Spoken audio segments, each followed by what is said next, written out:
अभी 100 मिलियन विकिरण विस्फोटित मांस खाने वाली मक्खियां पनामा के जंगलों में एक नरसंहार करने के लिए बारिश कर रही है, जो कभी खत्म नहीं हो सकती। उनके छोटे शरीर मांस की एक दीवार का पुनर्निर्माण कर रहे हैं, जो पूरे महाद्वीप की रक्षा करता है। यह मानवता के सबसे सफल युद्धों में से एक है, जो अब 50 वर्षों से चल रहा है। मध्य अमेरिका से लीबिया के रेगिस्तान तक लड़ा गया है। ठीक है, तो क्या चल रहा है? अपराजेय मांस खाने वाली मक्खी। हमें एक पल के लिए पृथ्वी पर सबसे भयानक परजीवियों में से एक के बारे में बात करने की जरूरत है। चिंता मत करो, हम इसे बहुत सकल नहीं बनाएंगे। यदि आप इस भाग को छोड़ना चाहते हैं तो अगले अध्याय पर जाएं। कोचलियोमिया होमिनिवोरैक्स, जिसका शाब्दिक अर्थ है आदमखोर, अमेरिका में घर पर नई दुनिया का स्क्रूवर्म उड़ता है। प्रकृति में मौजूद चमकदार लाल आंखों के साथ इन धातु नीली हरी मक्खियों में से प्रत्येक यहाँ है क्योंकि यह गर्म खून वाले जानवर के मांस पर दावत है। कोक्लेओमिया घावों का पता लगा सकता है और विशाल दूरी पर रक्त को सूंघ सकता है। यदि एक मानव, एक हिरण या एक गिलहरी को सबसे छोटी खरोंच है, तो मादा स्क्रूवर्म मक्खियों घाव में अंडे देने की कोशिश करेगी। जब वे हैच करते हैं तो कीड़े तेज मंडियों के साथ स्वस्थ मांस खाना शुरू कर देते हैं, जिससे भयानक घाव होते हैं और भी अधिक मक्खियों को आकर्षित करते हैं। गंभीर मामलों में जानवर मर जाएगा या कम से कम गंभीर रूप से कमजोर हो जाएगा। कोक्लेओमिया दुनिया में कुछ भी सकारात्मक नहीं जोड़ता है और हमारा एक प्राकृतिक दुश्मन है। अधिकांश इतिहास के लिए यह परजीवी अमेरिका में जीवन का एक भयानक तत्व, और फिर हमने गलती से उनके लिए एक स्वर्ग बनाया। जैसा कि किसानों ने दक्षिणी अमेरिका के विशाल विस्तार में लाखों और लाखों गायों को पेश किया, स्क्रूवर्म एक भयावह समस्या बन गए और हमारे रक्षाहीन मवेशियों के लिए अंतहीन पीड़ा का स्रोत बन गए। एक प्रकोप झुंडों को मिटा सकता है और जंगली में अनगिनत जानवरों के लिए क्रूर सुस्त मौतों का कारण बन सकता है। पारंपरिक कीटनाशक कोक्लीमायर के खिलाफ बेकार थे, क्योंकि आप किसी जीवित जानवर के मांस के अंदर रहने वाली किसी चीज को जहर नहीं दे सकते। आप जानवरों को घायल होने या मक्खियों को घावों को खोजने से नहीं रोक सकते। स्थिति निराशाजनक लग रही थी और कोक्लीमेयर जीत रहे थे। पशुपालकों को अपने झुंडों की जांच करने, घावों का इलाज करने, नवजात शिशुओं की रक्षा करने की कोशिश करने, असहाय रूप से देखने के लिए अनगिनत घंटे बिताने पड़े, क्योंकि उनके जानवर पीड़ित। और फिर 1950 के दशक में दो वैज्ञानिकों के पास एक विचार था जो पहली बार में गंभीरता से लिया जाना बहुत जंगली था। क्या होगा अगर हम स्क्रूवर्म को परमाणु करते हैं? रेडियोधर्मी परजीवी कारखानों स्क्रूवर्म मक्खियों की एक बड़ी कमजोरी। मादा कोक्लेओमिया कई बार 400 अंडे दे सकती है, लेकिन वे 3 सप्ताह की परिपक्व उम्र में मरने से पहले केवल एक बार संभोग करते हैं। तो क्या हुआ अगर हम किसी तरह संभोग प्रक्रिया को बाधित कर सकते हैं? क्या होगा अगर हम बांझ नर मक्खियों के साथ पर्यावरण को बाढ़ कर सकते हैं? मादाएं उन पुरुषों पर प्रजनन का अपना एकमात्र मौका बर्बाद कर देंगी जो संतान पैदा नहीं कर सकते थे।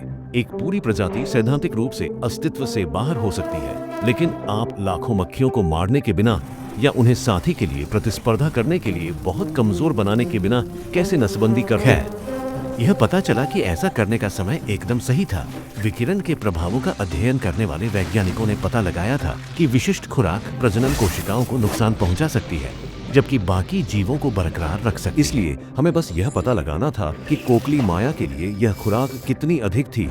लाखों मक्खियों का प्रजनन करें, उन्हें विकिरणित करें और उन्हें हजारों वर्ग किलोमीटर में छोड़ दें। 1950 में किसी को इस विचार को समझाने की कल्पना करें, क्षति के पैमाने और पीड़ा की कल्पना करें कि कोक्लीमेयर ने लोगों को यह कहने के लिए प्रेरित किया। ठीक है, निश्चित रूप से, चलो यह कोशिश करते हैं, क्यों नहीं, यह साबित करने के लिए कि यह काम कर सकता है। वैज्ञानिकों ने फ्लोरिडा में एक स्क्रूवर्म स्वर्ग बनाया और लाखों मक्खियों को कुराकाओ के दूरदराज के द्वीप पर भेज दिया।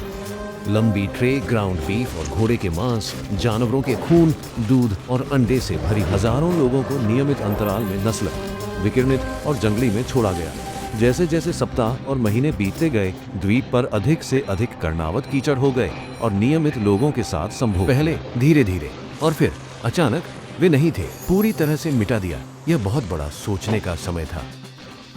अगले कुछ दशकों में एक युद्ध घोषित किया गया और अरबों द्वारा उन्हें प्रजनन करने के लिए पेशेवर कीड़ा कारखानों की स्थापना की। अकेले टेक्सास में एक पौधे को प्रति सप्ताह 150 मिलियन मक्खियों के प्रजनन के लिए 70 टन मांस और 12,000 गैलन रक्त की आवश्यकता हुई। घृणित मिश्रण को गर्म रखा जाना था, क्योंकि उन्हें विश्वास था कि वे एक जीवित जानवर के अंदर थे।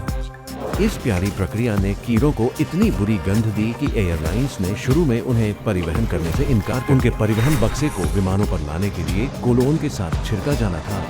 थोड़ा थोड़ा करके जैविक युद्ध की धीमी गति से चलने वाली लहर में कार्यक्रम ने स्क्रूवर्म को मिटा पहले फ्लोरिडा से, फिर टेक्सास में, मैक्सिको के माध्यम से और मध्य अमेरिका में।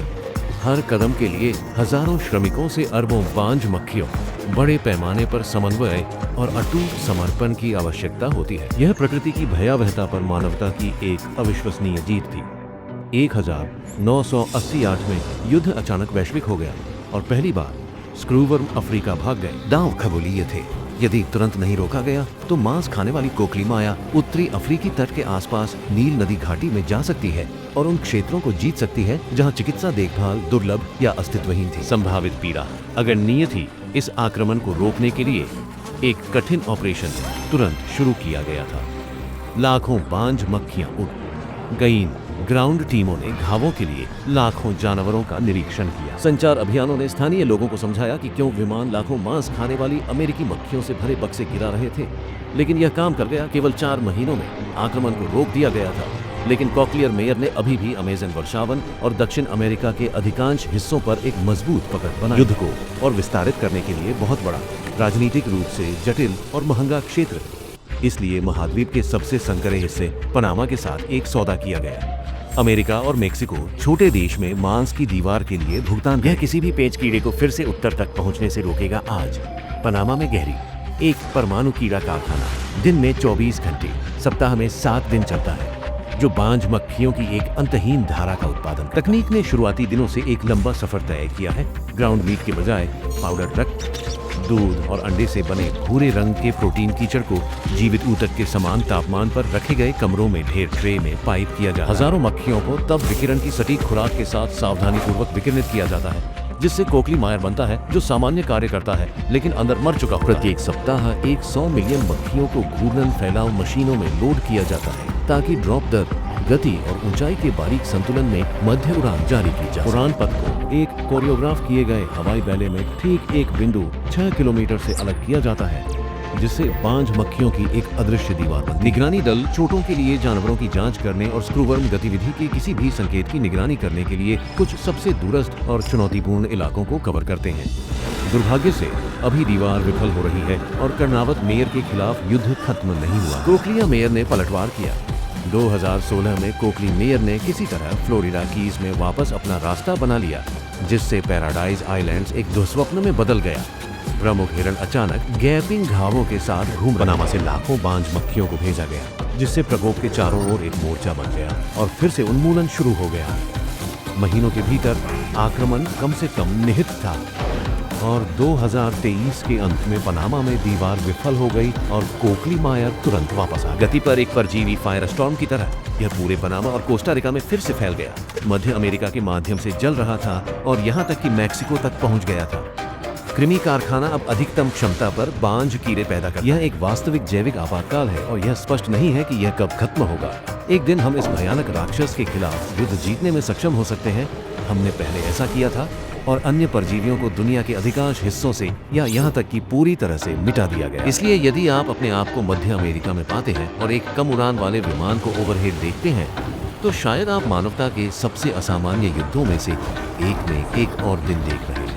एक ऐसा युद्ध जिसे हम लड़ना कभी बंद नहीं कर सकते और हारने का जोखिम नहीं उठा सकते। हमारी कहानी का हिस्सा बनने के लिए और इस चैनल को संभव बनाने के लिए बहुत बहुत धन्यवाद।